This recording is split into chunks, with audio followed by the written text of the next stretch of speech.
Assalamualaikum warahmatullahi wabarakatuh. Perkenalkan, nama saya Alfi Sulistiawati, NIM 43020190085. Di sini saya akan menyimpulkan dari materi yang sudah saya ketahui dari awal yang diberikan Pak dosen sampai kelompok 3. Baik, yang pertama,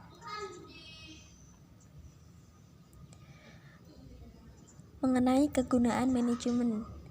Ada beberapa. Yang pertama, menyadari kemampuan yang dimiliki. Kedua, menunjukkan cara ke arah pelaksanaan pekerjaan yang lebih baik. Ketiga, mengurangi hambatan-hambatan. Keempat, memudahkan tercapainya tujuan dan lainnya. Berikutnya, fungsi manajemen. Yang pertama, perencanaan. Yang kedua, pengorganisasian. Yang ketiga, pelaksanaan. Yang keempat, pengendalian. Yang kelima, pengevaluasian. Dan yang berikutnya, pelatihan. Pelatihan adalah suatu kegiatan lini dan staf yang tujuannya untuk mengembangkan sumber daya insani untuk memperoleh efektivitas pekerjaan perseorangan yang lebih besar. Next, fungsi pelatihan. Yang pertama, pelatihan harus membantu seseorang menambah kemampuannya. Yang kedua, pelatihan harus menimbulkan perubahan. Yang ketiga, pelatihan harus berkaitan dengan pekerjaan. Next, penjelasan mengenai definisi dakwah. Dakwah adalah sebuah motivasi untuk manusia berbuat kebaikan dan petunjuk untuk menyuruh pada yang baik dan mencegah pada yang mungkar, untuk memperoleh kebahagiaan yang hakiki. Next, dimensi dakwah. Yang pertama ada tablik, yang kedua ada irsyad, yang ketiga ada tadbir, yang keempat ada tatwir. Next, manajemen pelatihan dakwah, yaitu sebuah proses perencanaan, pengorganisasian program, pelaksanaan, pengendalian, serta evaluasi kegiatan. Berikutnya, tujuan manajemen dakwah dalam pelatihan. Yang pertama, terkelolanya upaya meningkatkan keterampilan. Yang kedua, terkelolanya upaya peningkatan pengetahuan. Yang ketiga, terkelolanya upaya meningkatkan sikap untuk menjadi yang lebih baik lagi. Adapun juga pengetahuan, terus sikap yang ditransfer, yaitu mengenai sikap yang ditransfer itu adalah ilmunya yang ditransfer. Oke, berikutnya lingkup ilmu manajemen pelatihan dakwah. Yang pertama, hubungan ilmu yang mendasari. Kedua, hubungan ilmu praktik pengembangan SDM. Yang ketiga, hubungan ilmu aktivitas bobot penyiapan SDM.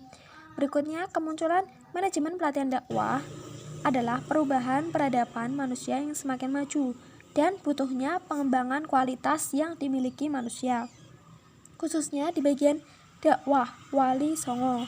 Boleh mengikuti arus tapi jangan sampai tenggelam.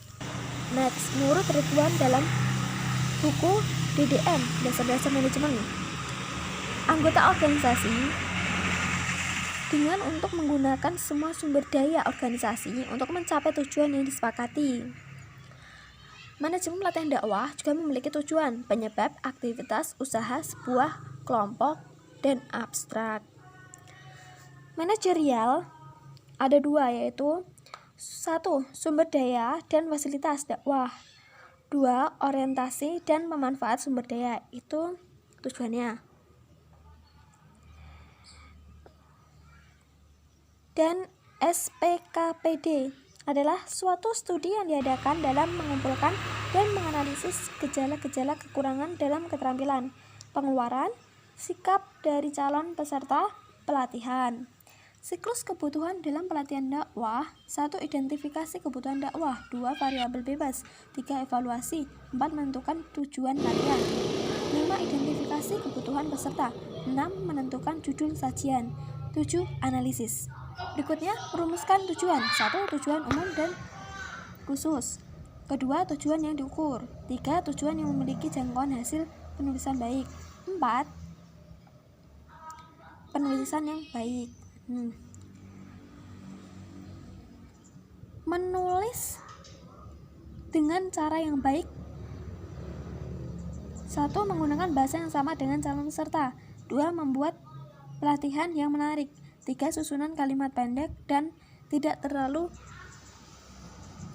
banyak tujuannya. Menyusun silabus pelatihan dakwah. 1. Tujuan. 2. Pokok pembahasan. 3. Waktu. 4. Metode. 5. Media. Berikutnya memilih pelatihan. 1. Percaya. 2. Sabar. 3. Percaya kemampuan. 4. Yakin mewujudkan kegiatan. 5. Bisa menguasai audiens. 6. Peka. 7. Kerjasama. Berikutnya menyeleksi jumlah peserta. Ada latar belakang, umur, dan pengalaman, minat pelatihan, dan pengembangan pemahaman peserta mengenai latihan. Di situ juga harus mengatur ruang diskusi, praktik, dan ruang utama. Berikutnya perencanaan proposal. Ada lamaran, ada tawaran, ada saran, ada usulan, dan ada permintaan. Pengorganisasian adalah seluruh proses pengelompokan orang, alat-alat, tugas-tugas, tanggung jawab, dan wewenang sehingga mencapai tujuan yang telah disepakati. Allah menyukai orang yang berperang di jalannya dalam barisan yang teratur, seakan-akan mereka seperti suatu bangunan. Dan dalam organisasi memiliki 2 aspek, struktur organisasi dan aspek perilaku.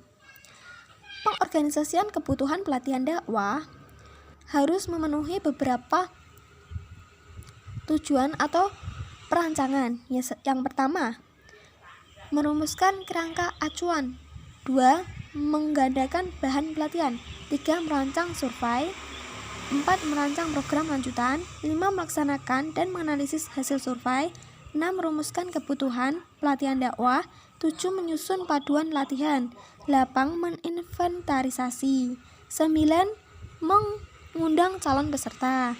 10. Mengurus izin pelaksanaan pelatihan. 11. Mempersiapkan akomodasi. 12. Mengatur penempatan dan lain sebagainya. Dalam pengorganisasian harus terbentuknya sebuah kepanitiaan, pengaruh, manajer, sekretaris, bendahara, kapit internal, kapit eksternal, dan peserta. Kepemimpinan sebagai kunci pengambilan keputusan, konsisten, komunikator, motivasi, penciptaan kenyamanan. Dalam sebuah kepemimpinan juga ada sebuah yang harus dinilai, yaitu nilai, aturan main, ganjaran, skill, dan sistemnya. Memantapkan persiapan pelatihan. Persiapan yang mantap sebelum pelaksanaan pelatihan dakwah akan membantu dalam melancarkan pelaksanaan kegiatan pelatihan dakwah, sehingga apa yang diharapkan lebih mudah terrealisasi. Berikutnya mencermati materi pelatihan dakwah. Ada tujuan, kurikulum, silabus, RPP, dan jadwal. Next, kriteria menguasai materi. Yang pertama, menguasai materi dengan benar-benar paham. Kedua, program belajar. 3. Mengelola kelas. 4. Cakap menggunakan media. Dan yang kelima, menggali potensi. Next, mencermati peserta pelatihan dakwah. Perencanaan pelatihan dakwah. Tugasnya melibatkan semua anggota kelompok, dan untuk mengatur semua itu harus adanya kepemimpinan yang tegas. Yang berikutnya meliputi teori belajar. Ada teori RT, teori kognitif, teori kepribadian. Ketiga teori itu dapat membantu dalam pembelajaran yang sedang berlangsung. Sekian dari saya. Akhir salam. Wassalamualaikum warahmatullahi wabarakatuh.